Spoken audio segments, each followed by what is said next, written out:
Okay बच्चों, तो आज हम लोग जो स्टार्ट कर रहे हैं वो है चैप्टर नंबर 2 हमारा पार्टनरशिप जो है। इसमें लगभग आपके 5 या 6 चैप्टर्स होने हैं। ये जो बुक हम पढ़ रहे हैं, इस बुक में एक तो not for profit organization chapter था जो चैप्टर नंबर 1 था, जिसके 10 मार्क्स हैं एग्जाम में। और अब जो है वो पार्टनरशिप है। पार्टनरशिप के नियरली 6 चैप्टर्स हमें पढ़ने हैं। और बेटा ये 6 चैप्टर्स जो हैं वो ओवरऑल 30 मार्क्स के होने वाले हैं हमारे, ठीक है। तो उसी में से ये फर्स्ट चैप्टर है फंडामेंटल्स। इसके बारे में हम लोग पहले सीखेंगे कि पार्टनरशिप क्या होती है, किस तरीके के फाइनल अकाउंट्स पार्टनरशिप फॉर्म में मेंटेन होते हैं। तो चैप्टर स्टार्ट करने से पहले आपको ये समझना है कि पार्टनरशिप होती क्या है, वाई पार्टनरशिप, हमें क्यों पार्टनरशिप की नीड होती है। तो देखो समझो, एज द बिजनेस एक्सपेंड्स, जैसे जैसे बिजनेस बढ़ते जाते हैं, आगे बढ़ते जाते हैं और नए नए बिजनेस स्टार्ट होते जाते हैं, है ना। जैसे जैसे बिजनेस बड़े स्केल पे अपना काम करना स्टार्ट करता है तो वन नीड्स मोर कैपिटल। तो अगर कोई इंडिविजुअल पर्सन है और उसका बिजनेस काफी अच्छा एक्सपेंड हो रहा है तो उसको ज्यादा पैसों की जरूरत भी होगी और लार्जर नंबर ऑफ पीपल यानी ज्यादा लोग भी चाहिए होंगे काम करने के लिए, ठीक है।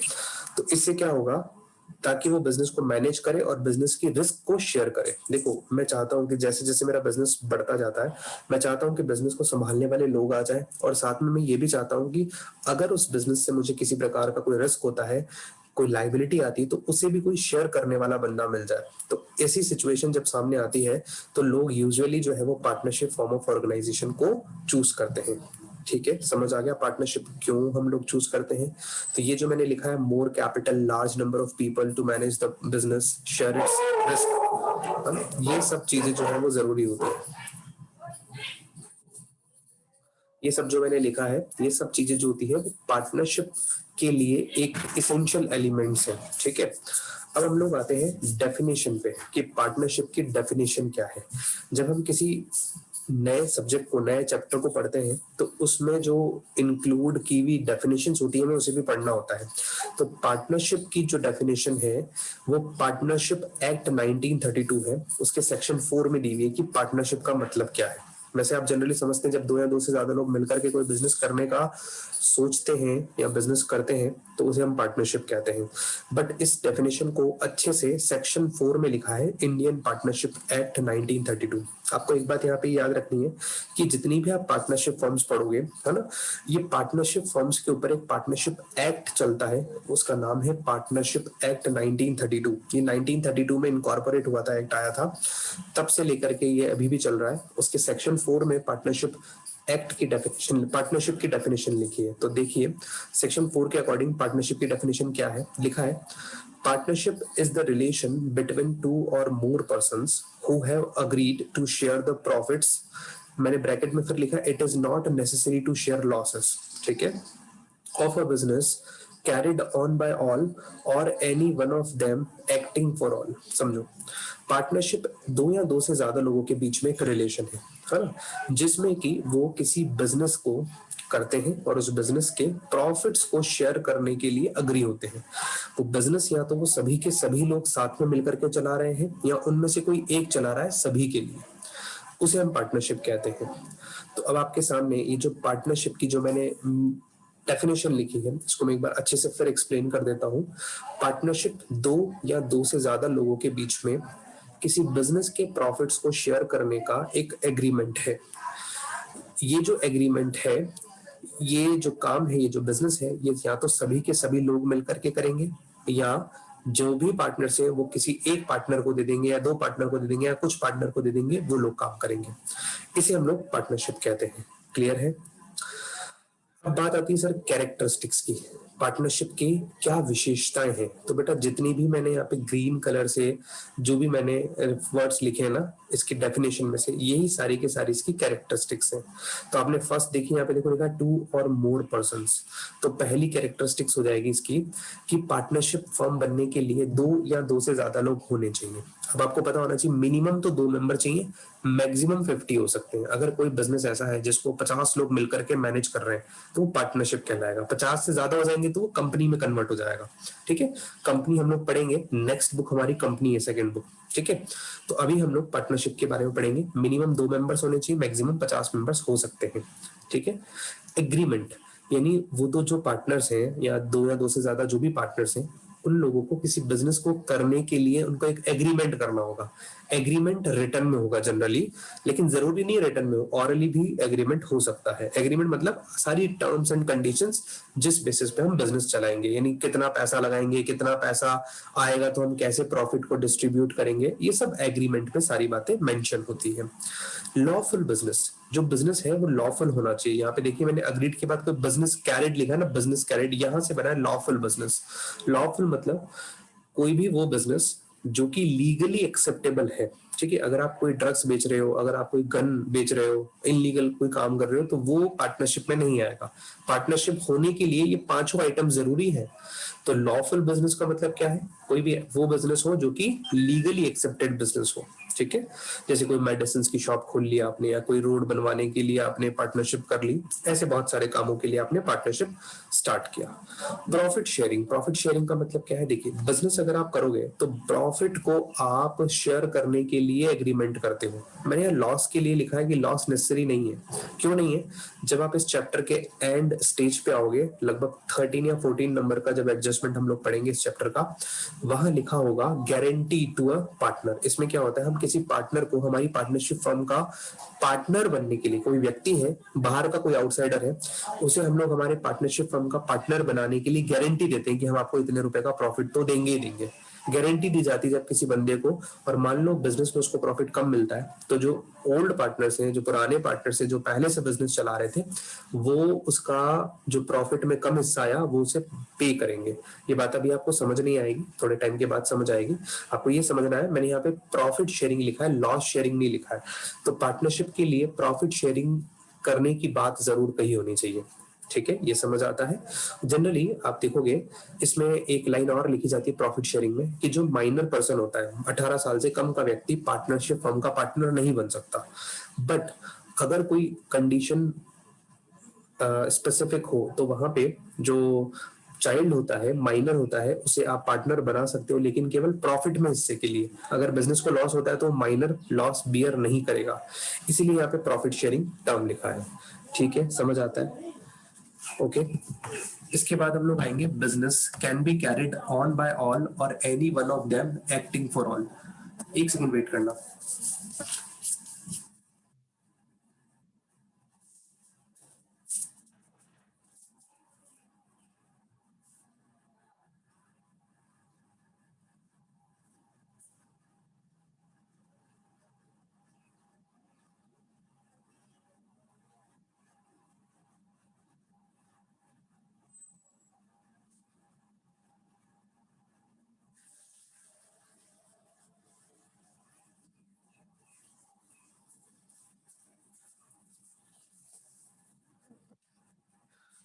बिजनेस जो है वो या तो सभी लोगों के द्वारा चलाया जाएगा या उनमें से कोई एक व्यक्ति चलाएगा बिजनेस।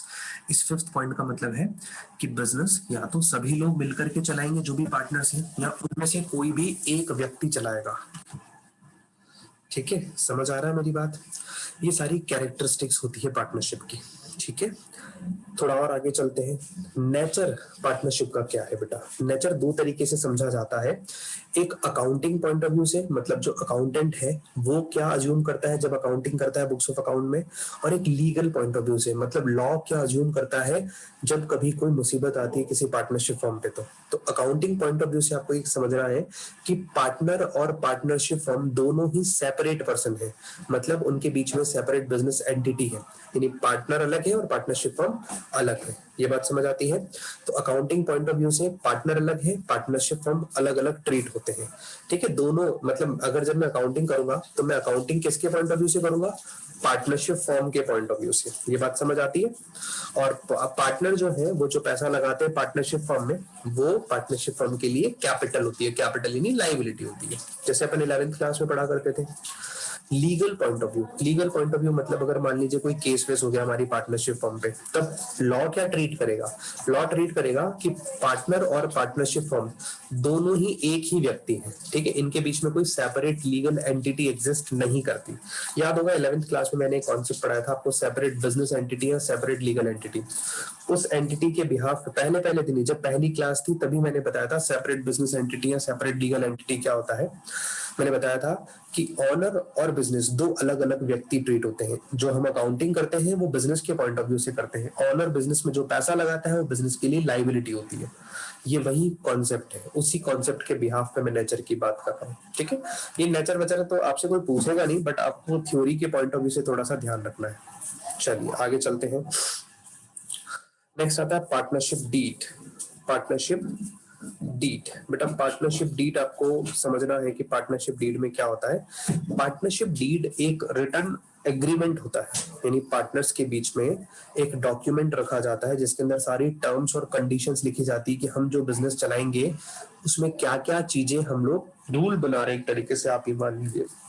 ठीक है, तो पार्टनरशिप डीड में जनरली क्या लिखा जाता है, मैंने कुछ आइटम्स लिखे हैं। देखिए पार्टनरशिप डीड जो है वो ऑरली और रिटन दोनों में हो सकती है, लेकिन राइटिंग में होना ज्यादा अच्छा रहता है। ये बात मैंने लिखी है, आगे वाली स्लाइड में आप देखोगे मैंने यहाँ लिखा है कि पार्टनरशिप डीड जो होती है वो राइटिंग में होना ज्यादा अच्छा है, ऑरली भी हो सकती है। ठीक है, लेकिन उससे पहले हम पार्टनरशिप डीड में क्या क्या आता है वो देख लेते हैं। सबसे पहले लिखा है पार्टनर का नाम, कि भाई पार्टनर कौन है, उसका नाम लिखा जाएगा, एड्रेस लिखा जाएगा, उसके बारे में पूरा ब्यौरा लिखा जाएगा, डिस्क्रिप्शन लिखा जाएगा। ऐसे ही फर्म का नाम लिखा जाएगा, फर्म का एड्रेस लिखा जाएगा, फर्म के बारे में सारी चीजें मेंशन की जाएगी। प्रिंसिपल प्लेस, यानी आप अपना बिजनेस जो स्टार्ट कर रहे हैं उसका principal place, main head office कहाँ है वो लिखा जाएगा, उसका प्लेस का नाम लिखा जाएगा। नेचर ऑफ बिजनेस, आप कौन से टाइप का बिजनेस करते हैं, आप मेडिकल की शॉप चला रहे हैं या आप कंस्ट्रक्शन का काम कर रहे हैं, किस टाइप का काम कर रहे हैं वो लिखा जाएगा। Date of commencement of business, commencement मतलब स्टार्ट, आपका बिजनेस किस दिन स्टार्ट हुआ है उसकी तारीख लिखी जाएगी। कैपिटल कॉन्ट्रीब्यूशन, हर पार्टनर ने कितना कितना रुपया बिजनेस में लगाया वो लिखा जाएगा। इंटरेस्ट ऑन कैपिटल, अगर पार्टनर ने जो पैसा लगाया उस पर पार्टनरशिप फर्म कितना इंटरेस्ट अलाउ करेगी। ये बात आपके लिए थोड़ी सी नहीं आएगी, 11th क्लास में थोड़ी सी वैसे पढ़ी है आपने कि जो पैसा ऑनर बिजनेस में लगाते हैं बिजनेस उनके बदले में उसे इंटरेस्ट देते हैं, उसे इंटरेस्ट ऑन कैपिटल कहते हैं। तो इंटरेस्ट ऑन कैपिटल कितना दिया जाएगा, कितना परसेंट से दिया जाएगा, वो परसेंटेज यहाँ पे मेंशन होती है, rate of interest on capital होती है ना। और ऐसी अगर किसी ऑनर या बिजनेस के पार्टनर ने पार्टनरशिप फर्म से कुछ पैसा निकाला है तो उस पैसे पे उससे इंटरेस्ट चार्ज किया जाएगा, जिसे इंटरेस्ट ऑन ड्राइंग कहा जाता है। ठीक है, ये सब चीजें उसमें मेंशन होंगी। उसके अलावा भी काफी सारी चीजें हैं कि पार्टनर्स अपना प्रॉफिट और लॉस किस रेशियो में बांटेंगे, प्रॉफिट शेयरिंग रेशियो है ना, प्रॉफिट और लॉस होगा यहाँ पे ना। इंटरेस्ट ऑन लोन, यानी कि अगर किसी पार्टनर ने बिजनेस को लोन दिया है तो उस लोन पे क्या इंटरेस्ट का रेट होगा, वो रेट ऑफ इंटरेस्ट लिखी जाएगी यहाँ पे। किसी पार्टनर को या किसी को कमीशन कितना दिया जाएगा, सैलरी कितनी दी जाएगी वो लिखा जाएगा। ठीक है, बाकी ये 12th और 13 फिलहाल छोड़ देना, अभी समझ नहीं आएंगे। अकाउंटिंग पीरियड हमारा कब से कब तक चलेगा, मतलब 1 अप्रैल से लेके 31 मार्च तक चलेगा, 1 जनवरी से 31 दिसंबर तक चलेगा, वो लिखा जाता है। राइट और duty of a partner, partner के पास क्या क्या राइट्स हैं, क्या क्या उसकी ड्यूटीज बनती है वो लिखी जाएगी। पार्टनरशिप ड्यूरेशन लिखी जाएगी, भाई पार्टनरशिप आप लंबे समय तक चलाना चाहते हो या लिमिटेड टाइम तक चलाना चाहते हो, वो ड्यूरेशन लिखेंगे कि भाई 5 महीने, 10 महीने, 5 साल, 10 साल ऐसे। और बैंक ऑपरेशंस, मैंने बैंक में जो हम अकाउंट खुलवाएंगे वो पार्टनरशिप फर्म के नाम से खुलवाएंगे या पार्टनर्स के इंडिविजुअल अकाउंट खुलवाएंगे। जैसे ए बी दो पार्टनर है तो ए और बी का अलग अलग अकाउंट चलेगा, दोनों का ज्वाइंट अकाउंट एक ही चलेगा फर्म के नाम से, जो फर्म का नाम है। ठीक है, ऐसे। तो अब ये सारे की सारी चीजें पार्टनरशिप डीड में लिखी जाती है। अब आपको मैं ये सब चीजें क्यों पढ़ा रहा हूँ बेटा, थ्योरी के जब क्वेश्चंस आते हैं, एमसीक्यूज टाइप के क्वेश्चंस आते हैं तो वो इस तरीके से क्वेश्चंस आ जाते हैं कि the following out of the following which is not part of partnership deed. तो 3 आइटम तो आपको इसमें से दे देगा, 1 आइटम कुछ और दे देगा, तो आपको टिक करना होगा उस पर, इसीलिए पढ़ रहे हैं अपन। अच्छा, आगे मैंने लिखा पार्टनरशिप डीड जो है वो राइटिंग में होगी तो अच्छा है, क्योंकि अगर ऑरल होगी तो ऑरल में तो कोई भी व्यक्ति बदल जाएगा, और जब आप कोर्ट में जाओगे और कोर्ट में आप कहोगे कि हमने पार्टनरशिप डीड ऑरल बनाई तो कोर्ट जो है फिर वो अपने रूल्स लगाएगा। कौन से रूल्स होंगे अभी पढ़ा रहा हूँ, नेक्स्ट स्लाइड में वही रूल्स पढ़ा रहा हूँ मैं, जो प्रोविजंस है जो पार्टनरशिप डीड नहीं बनाने के बदले अप्लाई होते हैं वो प्रोविजंस, वो भी पढ़ूंगा मैं। अच्छा, आप ये कहो सर पार्टनरशिप डीड में ये जो मैंने जितनी भी चीजें लिखी क्या मैं इसमें चेंज कर सकता हूँ, तो हाँ जी आप इसको ऑल्टर कर सकते हो, लेकिन इसमें भी आपको सारे पार्टनर्स की कंसेंट चाहिए, यानी स्वीकृति चाहिए। जब सारे पार्टनर्स हाँ करेंगे तभी हम इनमें से कोई भी आइटम्स बदल सकते हैं। जैसे प्रॉफिट शेयरिंग रेशियो हमने पहले 4:3:2 रखा, आप कह रहे 3:1 रखेंगे, मतलब 3 पार्टनर्स थे तो तीनों के पार्टनर्स का प्रॉफिट शेयरिंग रेशियो बदल रहे हैं, तो ये सारे पार्टनर्स जब अग्री होंगे तभी ये काम होगा। अब बेटा आज का ये जो लास्ट 1.6 जो टॉपिक मैं आपको पढ़ा रहा हूँ, provisions applicable in the absence of partnership deed, यहाँ से प्रैक्टिकल पोर्शन स्टार्ट होता है। ये जो मैं पॉइंट्स पढ़ाऊंगा आपको 6 पॉइंट्स होंगे, ये 3 पॉइंट्स तो पीछे वाले होंगे और 2 पॉइंट्स यहाँ होंगे, तो इनके बेसिस पे आपके प्रैक्टिकल क्वेश्चन स्टार्ट होंगे, ठीक है, जो हम लोग कल की क्लास में डिस्कस करेंगे। तो अभी मैं आपको बता रहा था, अगर किसी पार्टनरशिप फर्म में अगर पार्टनरशिप डीड नहीं बनाई है तो उस पे कौन कौन से प्रोविजंस अप्लाई होंगे। तो ये एक टॉपिक है कि ऐसे प्रोविजंस जो उस कंडीशन में अप्लाई होंगे जब पार्टनरशिप डीड नहीं बनी हो। तो देखिए बहुत सिंपल सी बात है, इसको आप अपन दिमाग से सोचे ना तो अपन भी यही डिसीजन लेंगे। मान लो किसी कोर्ट में केस आ जाता है, कोई पार्टनरशिप फर्म में, उनके बीच में लड़ाई हो जाती है पार्टनर्स के बीच में। अब वो बोले भाई हमने तो पहले प्रॉफिट शेयरिंग रेशो, एक जना कह रहा है हम तो 4:3 में बांटेंगे, दूसरा कह रहा है नहीं हम तो 1:3 में बांटेंगे, कोई कह रहा है नहीं हम लोग 3:2 में बांटेंगे प्रॉफिट को।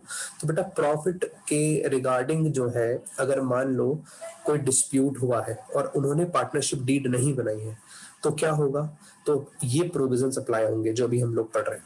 वो प्रोविजंस में क्या है, प्रॉफिट के रिगार्डिंग क्या है, चाहे प्रॉफिट हो चाहे लॉस हो वो हर पार्टनर को बराबर बांटा जाएगा, ये प्रोविजन है, ठीक है। अगर पार्टनरशिप डीड नहीं बनाई तो चाहे प्रॉफिट हो बिजनेस में चाहे लॉस हो वो इक्वली बांटा जाएगा, चाहे किसी भी व्यक्ति ने कितना भी पैसा बिजनेस में लगाया हो। Number 1। Number 2, no partner is entitled to get interest on capital. अगर किसी पार्टनर ने पार्टनरशिप फर्म में कैपिटल लगाई है या दोनों पार्टनर्स ने लगाई है तो उनको उनकी कैपिटल पे इंटरेस्ट नहीं दिया जाएगा। वैसे ही अगर किसी पार्टनर ने पार्टनरशिप फर्म से पैसा विड्रॉ किया है पर्सनल यूज के लिए तो उस पे भी उसे इंटरेस्ट नहीं चार्ज किया जाएगा, ठीक है। ये इंटरेस्ट ऑन कैपिटल तो पार्टनरशिप फर्म पार्टनर को देती है और interest on drawing partnership firm partner से चार्ज करती है। तो ना तो interest on capital partnership firm partner को देगी और ना interest on drawing partnership firm charge करेगी पार्टनर से। ना किसी पार्टनर को सैलरी दी जाएगी और ना किसी पार्टनर को कमीशन दिया जाएगा। कब?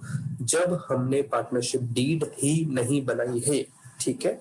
हाँ, लेकिन अगर किसी पार्टनर ने लोन दिया है या एडवांस दिया है किसी पार्टनरशिप फर्म में, जैसे मान लीजिए एबीसी लिमिटेड है, उसमें सी नाम के बंदे ने लोन दिया है उस पार्टनरशिप फर्म को, तो उसको उसके लोन पे कितना इंटरेस्ट मिलेगा? 6% 1 साल का पर एनम, टीए मतलब पर एनम इंटरेस्ट दिया जाएगा। दिस इज कंफर्म इंटरेस्ट, ठीक है। चाहे वो 10% मांगे, चाहे वो 20% मांगे, चाहे वो नहीं मांगे, लेकिन हम लोग 6% पर एनम उसे इंटरेस्ट देंगे।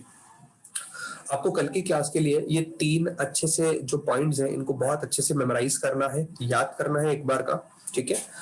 और इसके अलावा और भी 2 पॉइंट्स हैं जो हमारे पास आएंगे। वो क्या है?